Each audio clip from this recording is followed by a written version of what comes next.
నాలుగు అద్భుతారుడను పరమత నాలుగు అద్భుతారుడను నా సంకటం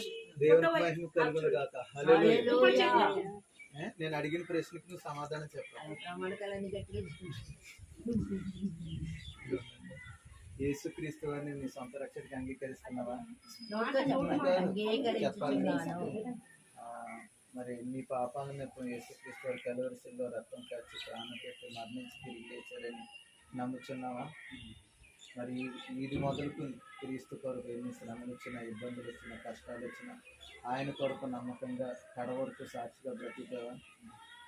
నీవు మరి బలవంతంగా ఈ బాప్తీసానికి వచ్చావా, లేకపోతే నీ సొంతంగా దేవుడు ప్రేరేపిస్తే బాప్తీసానికి వచ్చావా? నీ హృదయపూర్వకంగా వచ్చావా? మరి బిడ్డ ఇచ్చిన మరి సాక్ష్యాన్ని బట్టి